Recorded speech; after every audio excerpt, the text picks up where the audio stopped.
as eleccións galegas entendo que van a ser cando toquen e en consecuencia non creo que debamos de dar pulo a ese tipo de comentarios interesados por parte de partidos políticos que non son os que apoian o goberno. Si eso fose así, preparados, listos ya. E o BNG está preparado.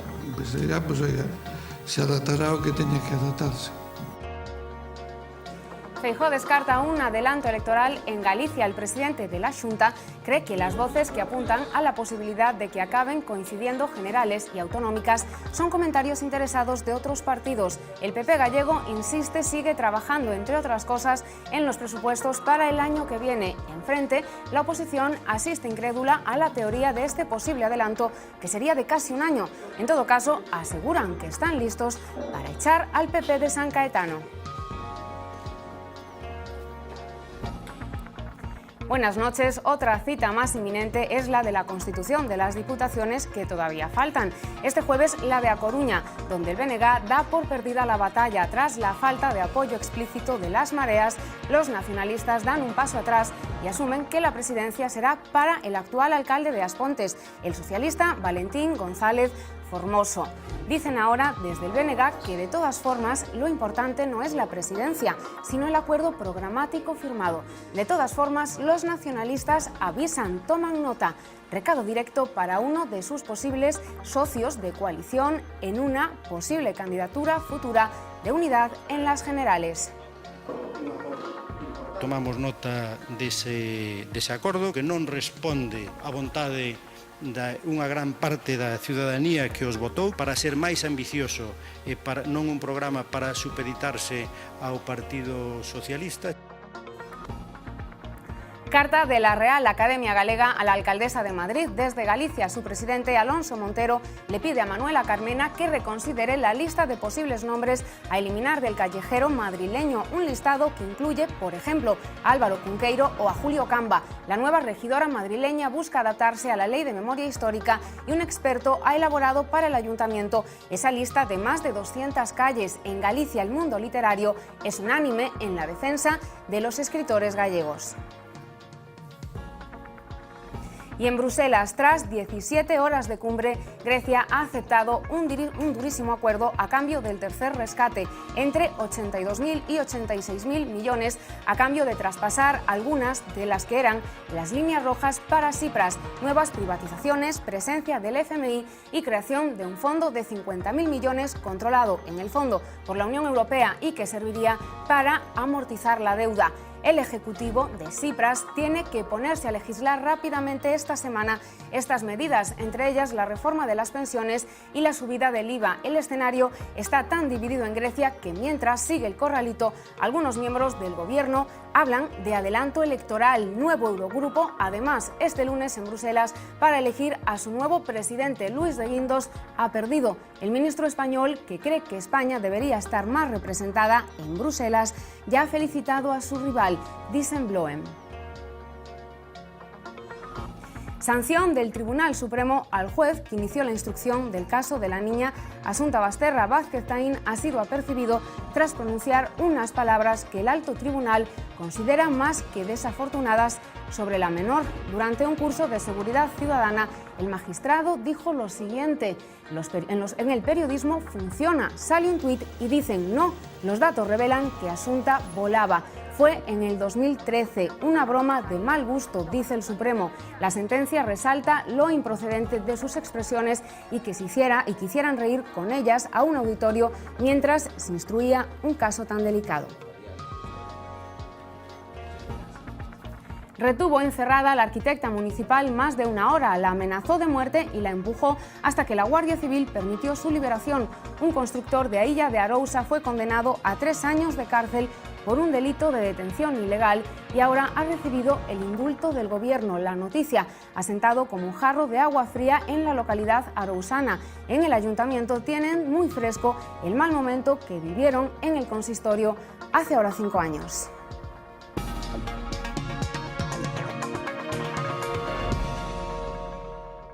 As próximas eleccións autonómicas galegas se celebren o próximo 21 de outubro deste ano 2012. Son imágenes y palabras de agosto del 2012. Feijóo decidía adelantar las elecciones. Unos 3 años después, con la fecha de las generales todavía por cerrar, están entre noviembre y diciembre. Algunas voces hablan de un posible adelanto electoral aquí en Galicia, un adelanto que haría coincidir en el mismo día las generales con las elecciones gallegas. Algunos dirigentes del PSDG aseguran hoy, según publica La Voz de Galicia, que esta idea ronda al líder del PP gallego. La estrategia del presidente podría pasar por ganar tiempo y plantear unos comicios en plena crisis de liderazgo de los socialistas, con el secretario xeral imputado y con una candidatura de unidad similar a las Mareas todavía en eclosión. Faltaba escuchar a la única persona con capacidad para convocar elecciones en Galicia, el presidente de la Xunta. Hoy, Alberto Núñez Feijóo ha desmentido este supuesto adelanto electoral, mientras la oposición asegura que si se llegan a confirmar, estarían preparados para afrontar los comicios. ¿Estará Núñez Feijóo pensando en adelantar las elecciones? Entendo que van a ser cando toquen e, en consecuencia, non creo que debamos de dar pulo a ese tipo de comentarios interesados por parte de partidos políticos que non son os que apoian o goberno. Se refiere a ese run-run según el cual las elecciones generales en diciembre provocarían un adelanto electoral en Galicia de casi un año. O goberno da Xunta é un goberno previsible e un goberno que sabe o que ten que facer. Ten que aprobar as leis importantes que nos quedan, ten que facer os presupostos do ano 16, ten que presentar esos presupostos, ten que aprobalos e ten que executalos. En la oposición había quien hablaba de decisión política interesada en caso de confirmarse y quien se mostraba más incrédulo, pero todos listos para la campaña. Si eso fuese así, preparados, listos ya para arrancar, sobre todo para gañar, ¿no? Esa aposta sí que ten demasiados riscos para os partidos do réxime. Calquera anticipo das eleccións galegas que signifique a posibilidade de derrotar o Partido Popular canto antes será un beneficio para o conxunto do país e o BNG está preparado. O que ten que tomar as decisións en función do interés xeral do país e en función dos compromisos que ten contraídos con este país. O PSDG, oiga, se adaptará ao que teña que adaptarse. Non creo que a axenda da Xunta de Galicia nin a axenda do goberno galego teña que depender de algún interés en algún partido político por acelerar determinados movimentos internos. Y esa es, al menos de momento, su última palabra. El líder del PSDG asistía hoy a la Comisión de Política Federal de su partido en Sevilla. Allí a Besteiro le tocaba encontrarse frente a frente con Susana Díaz, la que pedía la semana pasada aplicar en el caso del político lucense la misma vara de medir que con Chávez y Griñán. Y si desde Galicia los socialistas repetían que no son casos comparables, en Sevilla era el presidente extremeño el que, preguntado sobre el caso, señalaba dos escenarios: políticos que meten la mano y los que meten la pata. Fernández Vara aseguraba, eso sí, que no conocía los detalles de la imputación. Pedro Sánchez volvía a mostrar su apoyo a Besteiro. Sin novedades, en el caso ha remitido de nuevo al Código Ético del PSOE. Cuando de lo que se trata es de haber metido la mano, debe abandonarse los cargos desde el momento de la imputación. Cuando de lo que se trata es de haber metido la pata, hay que esperar a que se abra el juicio oral. Eso yo creo que con esa diferencia entre lo que uno hace y que tiene repercusiones en el dinero público o no, pues es mi posición por la que circulo por la vida con una cierta coherencia, o al menos lo intento. No lo sé, es que yo no sé ni siquiera lo que ha ocurrido. Quería preguntarle si dentro de la reunión se ha tratado el asunto del señor Besteiro, que sigue como imputado y en cambio está participando en órganos del partido. Muchas gracias. Sí, no hay novedad. Me vuelven a preguntar sobre un asunto y he dicho que el Partido Socialista va a aplicar siempre su código ético. Terminada la conferencia política de este fin de semana y antes incluso de que se presenten las conclusiones, el PP habla de auténtico revulsivo en el partido. Según líderes populares, ha marcado un punto de inflexión para acometer cambios no solo cosméticos. Avanzan que en las próximas semanas se hablará mucho de las nuevas medidas sociales que el PP pondrá encima de la mesa. El vicesecretario de Organización apunta directamente a Rajoy como impulsor de estas medidas. Algunas de ellas puede haberlas tomado de Galicia, donde la Xunta de Feijóo presentó numerosas iniciativas de corte social tras las elecciones. En su discurso de clausura, Rajoy no apuntó ninguna de estas iniciativas, pero según los suyos, lo hizo para no interferir en el debate. El PP pone ahora sobre la mesa de nuevo la reforma electoral. Los populares registrarán en los próximos días su propuesta, que pretenden aprobar antes de que acabe la legislatura, que gobierne la lista que obtenga más del 35% de los votos o que haya una segunda vuelta. No como ahora, que hay una diferencia entre el voto directo y luego quién gobierna porque se decide un despacho, no a través de las urnas. Creo que ese es un tema mejor y que además el Partido Socialista, yo lo he escuchado más de una ocasión hablar de la doble vuelta. Esto ya ha surgido, ya se ha tratado. Otra cosa es si nuestra propuesta les gusta más en porcentaje concreto que se coloque o no, pero eso es una cuestión de debate parlamentario. Reencuentro en San Caetano entre el presidente de la Xunta y su exconselleiro Jesús Vázquez. Volvió a la Xunta, esta vez como alcalde de Ourense. Fue su primera visita institucional al presidente Núñez Feijóo cuando cumple un mes como regidor.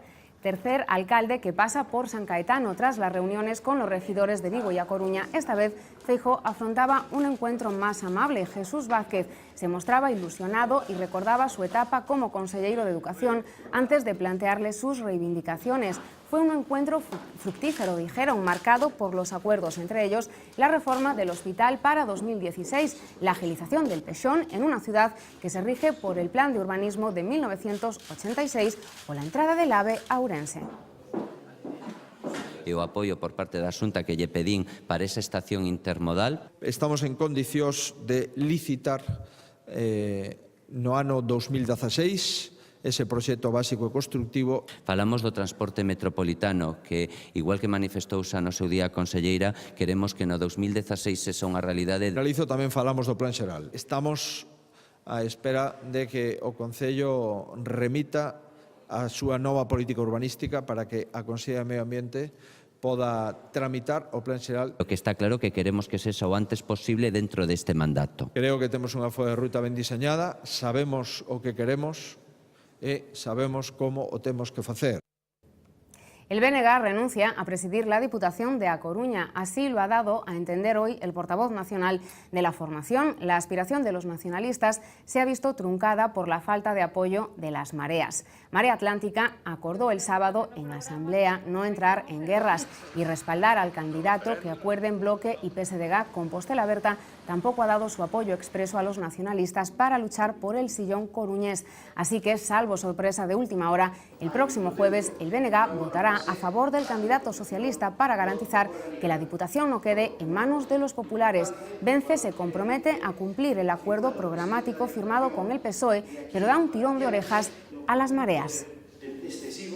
A primeira oportunidade que tiñan de realmente mostrar esa aposta por un cambio máis profundo nas diputacións provinciais, pois prefiren dar un paso atrás e plegarse ao que é a vontade do PSOE. Eu espero que non teñamos máis accidentes. Eu espero que hoxe Valentín sea presidente da Diputación de Coruña e espero que nos próximos días ocupemos a presidencia da Diputación de Pontevedra e o Gallá tamén próximamente se recupere a Diputación de Lugo.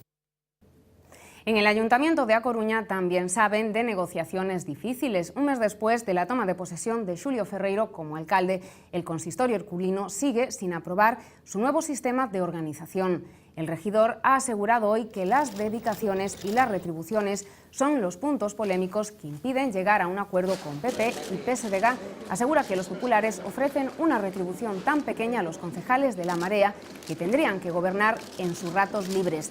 En cuanto a los socialistas, Ferreiro considera que sus exigencias son excesivas. La oposición tampoco ha ahorrado críticas contra el alcalde Carlos Negreira. Le ha tachado de soberbio por tratar de aprobar en el pleno del sábado una propuesta que no tenía consenso. Los socialistas, que sumaron sus votos a los del PP para tumbar las iniciativas de la Marea, han enviado una carta a todos los grupos políticos del Concello para reabrir las negociaciones. Una de las primeras promesas del nuevo alcalde herculino fue eliminar las referencias franquistas del callejero. Esa misma propuesta es la que ha hecho Manuela Carmena en Madrid. Aún no hay listado oficial de las calles que cambiarán de nombre, pero la polémica ya está servida. La selección podría basarse en un informe del historiador Antonio Ortiz Mateos que recoge más de 250 propuestas, algunas tan claras como la calle de los Caídos, de la División Azul o la Plaza Arriba España. Otras de sus recomendaciones resultan mucho más conflictivas. Artistas como Salvador Dalí, Miguel Miura o Jardiel Poncela podrían perder sus calles y plazas al entender que apoyaron o colaboraron con el franquismo. También propone retirar del callejero al torero Manolete o al expresidente madrilista Santiago Bernabéu. En el informe de Ortiz figuran también dos grandes periodistas y escritores gallegos, el arousano Julio Camba y el mindoniense Álvaro Cunqueiro. Resulta certamente esperpéntico porque dá a impresión de que se trata de estender a consideración de persoas excluídas dos nomenclator a todos os que viviron durante un certo tempo en España. Creemos que é un error sacarlle a rúa a Álvaro Cunqueiro, ou igual que moitos outros intelectuais, tivo os seus momentos de luces e de sombras, pero non por iso é merecente de que lle retiren a rúa. O que debe de facer o Concello de Madrid respetar o que dice a Lei de Memoria Histórica e non adoptar unha actitude de revancha. En todo caso, o que habría que facer é explicar e contextualizar que foi un creador galego, pero que, como tantos outros creadores, viviu atrapado nesas contradicións. Unha carta viaxa de Galicia a Madrid. A epístola parte da Real Academia Galega e vai dirixida a Manuela Carmena para que non se fíe desa lista. A min paréceme unha cousa verdadeiramente disparatada que Cunqueiro teña que ir no mesmo lote que vai a rúa Millán Astrai ou unha rúa que se chama de la División Azul. Álvaro Cunqueiro é un galeguista, un escritor, un xornalista. Un mal estudiante que non podía pensar na ciencia porque andaba cos petos cheos de versos. Cunha literatura que se compara coa de García Márquez acadou o Premio Nacional da Crítica e o Premio Nadal. Entrou no Rueiro de Madrid na súa faceta de escritor e pode saír pola súa faceta como falanxista. Do 37 ao 44 colaborou con diversas publicacións do franquismo. A súa obra destes anos é defensora do réxime. Non escoito que ninguén diga que logo votaron da falanxe, que logo votaron da Asociación da Prensa, nin entrou querendo, nin saliu querendo, porque non era precisamente o realismo histórico o seu forte, non? O seu forte era a fantasía. Traio aquí Merlín e Familia. Merlín e Familia é un libro que abriu os ollos a miles de galegos da literatura galega, que recuperou a dignidade da literatura galega nos anos 50, cando aquí apenas había nada. Non ocupou ningún cargo institucional, non participou directamente no golpe, de que eu saiba, non fixo a guerra dunha forma, nin tan siquiera no frente. A literatura galega é unánime na defensa de Cunqueiro. Nos momentos máis tráxicos do 36 ou 39 fixera algún texto de homenaxe ou algunha poesía de homenaxe ao dictador ou algún outro texto periodístico, non desmerecen en absoluto a súa condición dun dos grandes escritores da literatura galega e un dos grandes fabuladores cos que conta o noso país. La Xunta no tiene un plan B si la justicia paraliza el nuevo hospital de Vigo. La Administración espera recibir la notificación del Tribunal Superior de Xustiza que le confirme que se ha aceptado a trámite la denuncia de un grupo de profesionales. La conselleira de Sanidade visitó hoy las instalaciones del Álvaro Cunqueiro junto con el conselleiro de Economía e Industria. Rocío Mosquera asegura que le daría mucha pena que se privase a los vigueses de este hospital y espera que se tome la decisión más justa. El Tribunal Superior acordó formar una pieza separada sobre la medida cautelar que solicitaron los profesionales del laboratorio, que piden la suspensión de los servicios del nuevo hospital que utilizan el laboratorio central. Dame moitísima pena que alguén poda plantexar que un edificio como este, cunha estrutura como esta, da que vimos agardando todos os galegos desde fai máis de 15 anos, sexa capaz alguén de poñela en dúbida. Dame unha auténtica tristura que isto poda ocurrir. Desde logo non hai plan B. Eu o que penso é que realmente os tribunales, o Tribunal de Xusticia neste caso, escoitará as razóns do Servicio Galego de Saúde, escoitará as razóns da Consellería de Sanidade e, desde logo, tomará a decisión máis acertada.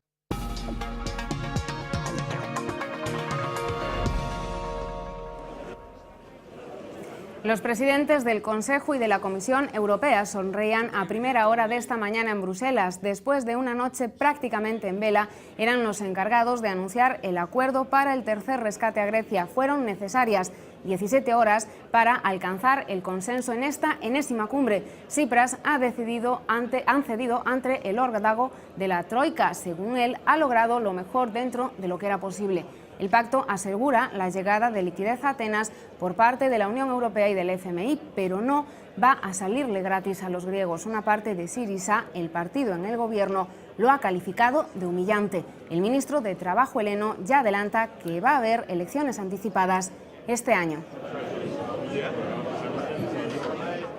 El acuerdo sabe a derrota en Grecia tras el no de los griegos en referéndum a las imposiciones de Bruselas. A cambio de seguir en el euro, el ejecutivo de Tsipras va a tener que llevar a cabo un duro paquete de reformas que suponen endurecer la legislación laboral y las pensiones, además de aceptar varias privatizaciones como la del suministro de la energía eléctrica. El Parlamento heleno tiene ahora 48 horas para aprobar estas medidas. Los funcionarios han convocado la primera huelga contra Tsipras. Esta tarde ya hubo manifestación en Sintagma y el corralito se prolongará 2 días más. Fin de la cumbre. El primer ministro griego trata de mantener el tipo para explicar un acuerdo sin fisuras. Permitirá a Grecia recibir 86.000 millones de euros que comenzarán a llegar de manera casi inmediata.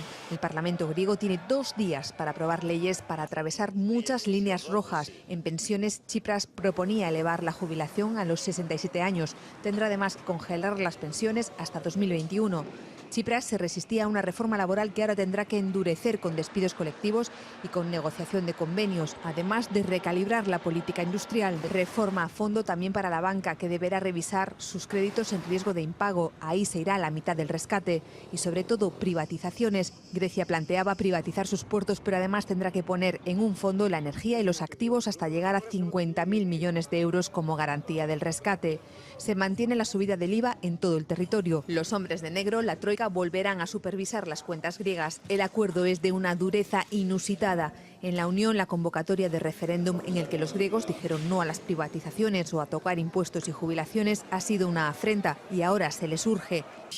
No veo ninguna razón para dudar de que se cumplan los plazos para las reformas en Grecia. Para devolver la confianza, Grecia tendrá que dar un vuelco muy rápido a su política económica. Razonable, delito de terrorismo o aviso a los países del sur de Europa. El acuerdo pactado con Grecia recibe desde España todo tipo de calificativos. Para el presidente del Gobierno supone una forma de reforzar el euro. El PSOE dice estar avergonzado de la escasa altura política demostrada por Rajoy en esta negociación. Esto es una buena noticia, esto refuerza la moneda común y ahora pues la clave es que todos cumplan su parte y sus compromisos y sobre todo lo más importante es que si todo el mundo cumple su parte y sus compromisos, al final habrá en Grecia crecimiento, creación de empleo. Me avergüenzo de tener un presidente del Gobierno que trata de sacar rédito electoral al sufrimiento de los griegos. Esa es la escasa altura del actual presidente del Gobierno. Ha habido un castigo clarísimo, repito, al ejercicio de la democracia. Tal vez es un aviso a navegantes, no solamente a Grecia, sino al resto de países y especialmente del sur de Europa. En Europa prima el principio de responsabilidad política, que hay que asumirlo por parte de los gobiernos. La decisión con Grecia de la Unión Europea es, según el Código Penal español, un delito de terrorismo. He escuchado esta mañana a Maroto, un portavoz del Partido Popular, expresarse como un capataz que al tiempo que está dando latigazos al esclavo huido, está intentando enseñar a los demás que esas cosas no se hacen. España también tenía intereses especiales en otra cumbre, la celebrada este lunes por la tarde en Bruselas. Nos referimos a la del Eurogrupo. El titular de Economía de Mariano Rajoy, Luis de Guindos, aspiraba a convertirse en el presidente del club que engloba a los ministros de Finanzas de la zona euro. Sin embargo, el español ha tenido que regresar a casa con las manos vacías. De Guindos ha perdido la votación en la que el Eurogrupo escogía a su jefe para los próximos 2 años y medio. Han elegido a a su rival, Jeroen Dijsselbloem. El actual presidente holandés y socialdemócrata renueva cargo tras haber obtenido un apoyo de 10 contra 9 frente al conservador. Fue un duelo ajustado. Para algunos, esta derrota supone un fracaso de la diplomacia española, dada la alta implicación que tuvo Mariano Rajoy para upar a su ministro de Guindos, que ha felicitado a su rival. Cree que España merece tener más representación en la Unión Europea. En la vida hay veces que se gana y otras veces que se pierde, ¿no? Es decir, no, evidentemente todos teníamos mucha ilusión, ¿no?, en este tema, ¿no? Bueno, saldrán otras cosas y yo estoy convencido que España se merece tener más representación. ¿Sabéis quién te ha apoyado y quién no? Sí, lo sé, sí. No os lo voy a decir. ¿Cuántos votos has sacado? ¿Qué? ¿Cuántos votos del gobierno va a ser a partir de ahora? Dejo no, pero a mí me quedan todavía. Bueno, eso ya lo veré. Este no es el momento para comentar esas cosas. La derrota de Guindos no ha sido la única noticia negativa para nuestro país. La Unión Europea le ha impuesto una multa de casi 19 millones de euros a España por manipular el déficit y la deuda de la Comunidad Valenciana. Es la primera vez que se sanciona a un Estado miembro por alterar estadísticas. Nuestro país lo ha hecho con una negligencia grave. Ocultó sistemáticamente una parte del gasto sanitario desde los años 1988 al 2011. La multa se refiere solo al periodo 2011-2012, ya que la Comisión Europea solo dispone de poderes para investigar las estadísticas desde entonces. El importe de la multa es, con todo, simbólico. Podría llegar a ascender a los 2.000 millones de euros, según las normas europeas.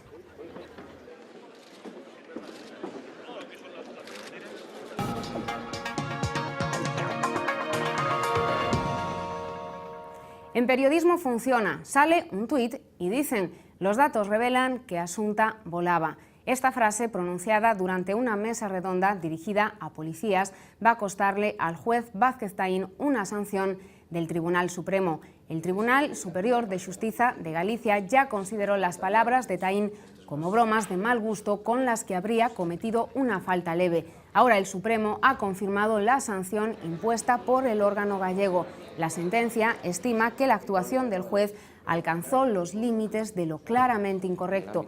Subraya que hacer reír con ellas a su auditorio es algo incompatible con la discreción y prudencia exigibles a un instructor.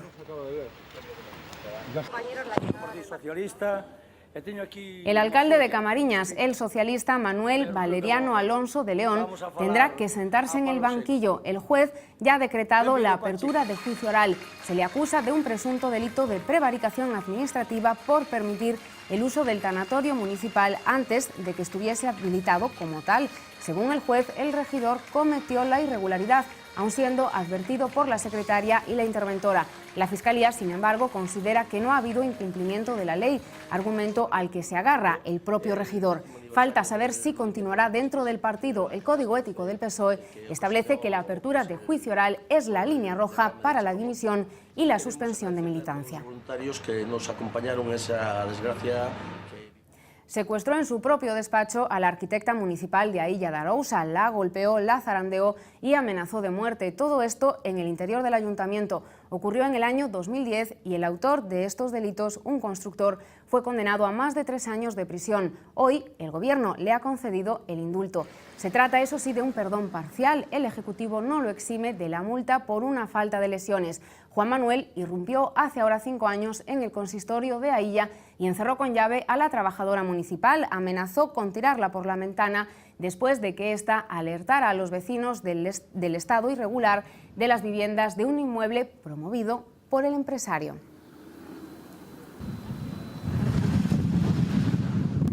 Lo buscaban por un delito de asesinato en Italia y fue detenido en Ponte do Porto. La Policía Nacional localizó en Camariñas a este fugitivo que buscaban desde que el pasado mes de marzo no volvió a la prisión donde cumplía cadena perpetua. Está condenado por matar por encargo a la mujer de un exgendarme francés que le acabó pagando unos 7.500 francos. Los investigadores creían que estaba trabajando como feriante en el norte de Portugal y calculan que podía trasladarse a Galicia para montar una atracción. Así fue como acabaron dando con su paradero en Camariñas.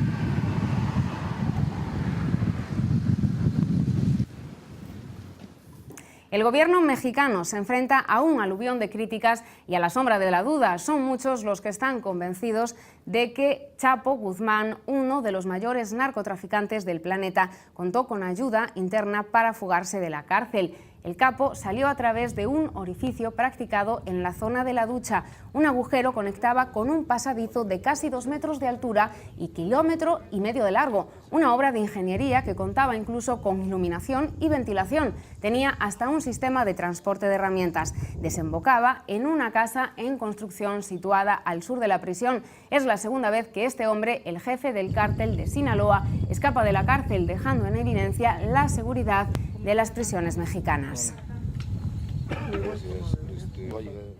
De vuelta a Galicia, hay 4 imputados en las últimas horas por provocar incendios. Por un lado, la Policía Autonómica, que señala a 2 personas por fuegos en Laracha y Abegondo. Por otro, la Guardia Civil, que ha imputado a 2 hombres por los incendios de Baltar, de Reiriz, de Veiga. Los investigados sitúan en una chispa que provocó un tractor de origen del fuego que quemó 120 hectáreas en Baltar. Un hombre de 60 años es el acusado, 66 tiene el imputado de Reiriz, que usaba una cosechadora. Y este ahora es el mapa de máxima alerta, sin incendios activos por ahora, pero con la vista puesta en todos estos puntos. Son 79 las llamadas parroquias de alta actividad incendiaria.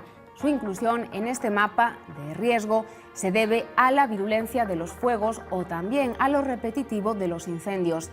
Basta como ejemplo Xanxurxo de Salceda. En Salceda de Casela registró 17 fuegos en el 2013. Poner sobre el mapa la evidencia de que hay sitios que arden todos los años supone que la Xunta duplique en estas zonas sus medios de vigilancia y de disuasión.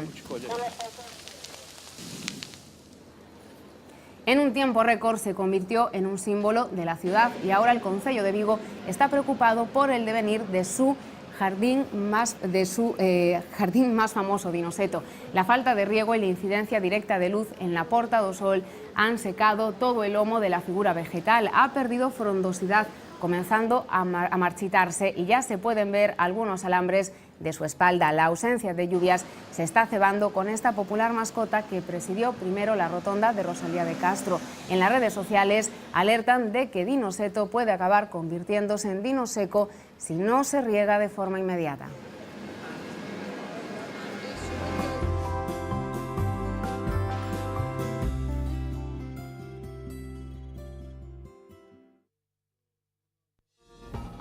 Y vamos ahora con las historias del tiempo, porque Xavier Fonseca nos va a hablar de un fenómeno bastante particular que sucede en las Rías Gallegas, en las Rías Baixas, pero también en otras partes del mundo, ¿verdad, Xavi? Buenas noches, Emilia. Efectivamente, vamos a hablar de las mejores aguas del planeta estos días. Con este viento del norte tan marcado ocurre una situación muy común que tú acabas de decir en las Rías Baixas. Uno puede estar, por ejemplo, como hoy, a más de 34 grados, estar en la playa, intentar bañarse y comprobar que el agua está completamente congelada. Al final uno no puede estar en la toalla porque se quema, ni en el agua porque se congela, entonces tiene que quedarse en la orilla ahí para refrescarse. Esto se da por el afloramiento, que es un fenómeno muy propio de las Rías Baixas, que deja aguas frías pero muy nutritivas, pero no es propio únicamente de Galicia. Existen otras zonas de la tierra donde se producen, no muchas, por eso hasta cierto punto somos bastante afortunadas, y hoy lo que queremos enseñarles a nuestra audiencia es el mapa mundial de los afloramientos. Vamos entonces a conocer este mapa y a conocer cuáles son estas zonas donde también se producen los afloramientos que hay en las Rías Baixas gallegas.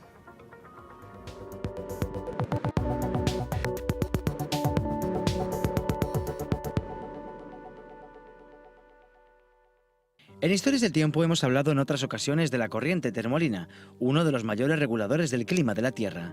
Se trata de un gigantesco cinturón que transporta calor hacia el Polo Norte y al mismo tiempo el agua fría hasta el continente antártico y los océanos Pacífico e Índico. Esa corriente tiene áreas de formación de aguas profundas, es decir, zonas donde el agua cae hacia el fondo. Por pura continuidade teñen que haber outras áreas no mundo nas que as augas afloren. Como se produce isto? Bueno, hai varias explicacións, pero a máis importante é pola acción dos ventos. Necesitamos ter uns ventos determinados que leven a auga superficial dende que está nas zonas costeiras cara a plataforma, e tamén por pura continuidade terá que chegar augas que están por debaixo de elas, augas subsuperficiais ou máis profundas, e que aflorarían dende esas zonas cara a superficie. ¿Y dónde afloran esas aguas? Pues donde están los anticiclones semipermanentes, sistemas de altas presiones que forman parte de la célula de Hadley. En el ecuador del planeta hay más radiación solar, por tanto, aire más cálido que asciende y que a una determinada altura se mueve o bien hacia el norte o hacia el sur. Chega un momento que, por puro equilibrio termodinámico, tende a baixar, e aí nesas zonas de baixada é onde se producen eses anticiclóns semipermanentes, que poden moverse un pouco cara ao norte ou cara ao sur en función da época do ano. El anticiclón semipermanente que todos conocemos es el de las Azores, que en invierno, con menos radiación solar, desciende en latitud y permite que lleguen las borrascas, y en verano asciende, nos protege y de paso deja tiempo estable.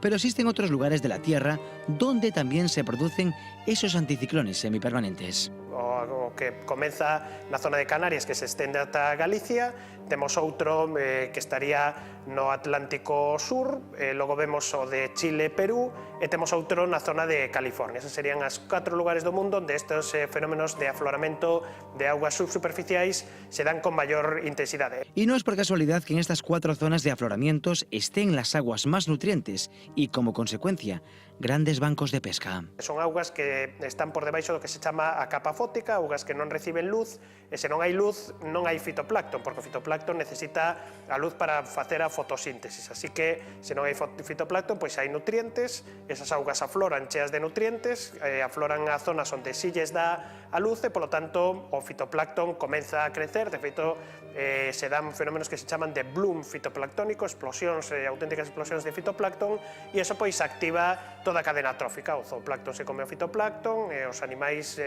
pois, de toda a cadena trófica van coméndose uns aos outros. Las aguas donde se producen los afloramientos costeros son, por ejemplo, un verdadero reclamo para las sardinas, que son frecuentes en Galicia, pero también en Sudáfrica. No caso de Galicia, evidentemente esta productividade primaria pois, se traduce na existencia de moluscos, crustáceos, nas rías, e tamén de moita pesca, entre os que están as sardinas. La otra cara de este fenómeno del afloramiento es que esas aguas son también más frías. Esto explica un caso que se da mucho en nuestra comunidad, el típico día de playa con temperaturas superiores a los 30 grados, pero en el que cuesta mucho darse un baño porque el agua está congelada. Cuando le pase eso, recuerde que estará nadando en una de las aguas más ricas del planeta.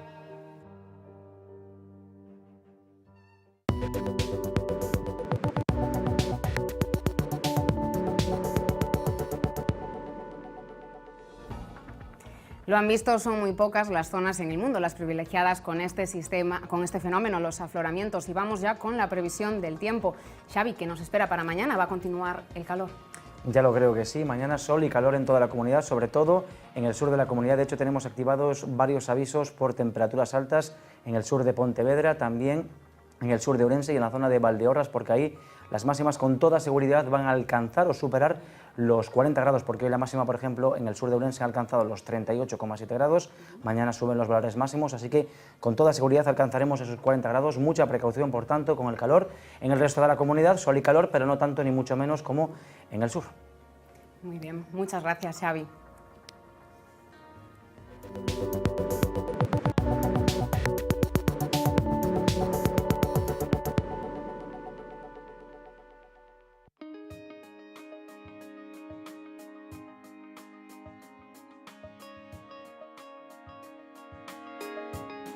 Este martes Galicia seguirá bajo la influencia anticiclónica con régimen de vientos del nordeste.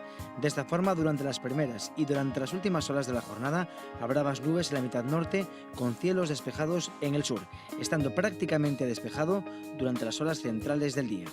Las temperaturas mínimas ascenderán ligeramente, mientras que las máximas se mantendrán sin cambios significativos, manteniéndose la sensación de calor en la mitad sur de Galicia.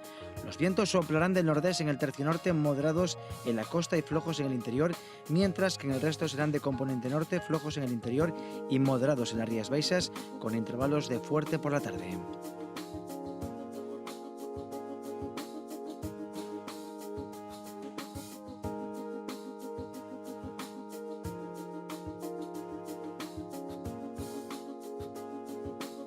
El miércoles seguiremos con la influencia anticiclónica y con régimen de vientos de nordeste. De esta forma, durante las primeras horas del día habrá nubes e incluso no se descartan algunos orvallos en la Mariña Lucense con nieblas en puntos del interior, que darán paso a cielos por la tarde poco nubosos o despejados, excepto en las zonas altas de Ourense, donde podrían crecer nubes de evolución con algún amago tormentoso. Las temperaturas mínimas experimentarán un ligero descenso, pero las máximas se mantendrán sin cambios significativos, con sensación de calor por la tarde. Los vientos seguirán soplando de componente norte, flojos con intervalos moderados en la costa atlántica. Y el jueves Galicia quedará en una zona intermedia entre las altas y las bajas presiones, lo cual va a provocar la retirada de la masa de aire cálido. Con esta situación se espera un cielo poco nuboso despejado con más nubes y nieblas en la costa y nieblas matinales en el interior. Las temperaturas mínimas ascenderán ligeramente, pero las máximas se mantendrán sin cambios, excepto en las Rías Baixas, donde van a descender, y en el norte de Lugo, donde van a ascender. Los vientos comenzarán a soplar de componente oeste. Como siempre, comprobamos ahora el estado de la mar que espera este martes. En las Rías Baixas soplará viento de norte por la mañana y de noroeste por la tarde con fuerza de 4 hasta 6, fuerte marejada y buena visibilidad, y mar de fondo de noroeste con olas de 1 metro.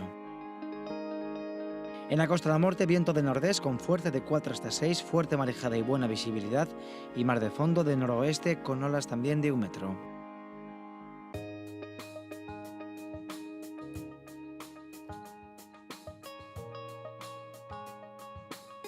En cuanto a la zona de Arte Abrivales, más viento del nordés con fuerza de 4 hasta 6, con fuerte marejada y buena visibilidad, y mar de fondo de noroeste con olas que también van a alcanzar el metro de altura.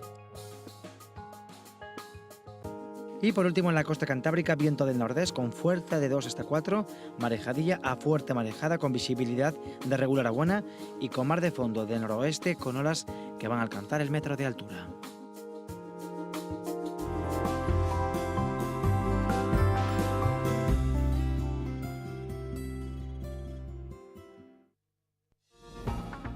Son las 9:36 y como siempre a esta hora conectamos con Vía V. Esta noche visita el plató por primera vez desde que es alcalde Jesús Vázquez. El acuerdo con Grecia y otras polémicas como la posible eliminación de calles como la de Álvaro Cunqueiro en Galicia seguro que no van a faltar esta noche. Fernanda. ¿Qué tal, Mina? Pues muy buenas noches, lo has dicho tú todo, efectivamente. Vamos a estar con Jesús Vázquez dentro de unos minutos, alcalde de Ourense, exconsellero de Educación y de Cultura, pero también estaremos pendientes del análisis de lo que está sucediendo en Grecia. Estaremos con 4 de nuestros economistas preferidos para que nos ayuden a entender qué va a pasar, sobre todo en el futuro más inmediato. Y efectivamente, trasladaremos a la mesa de Vía V la polémica de las últimas horas, esa proposición de Manuela Carmena para retirar del callejero madrileño a Álvaro Cunqueiro. Capacidad para el diálogo, para el parrafeo que decimos los gallegos, soltar los párrafos.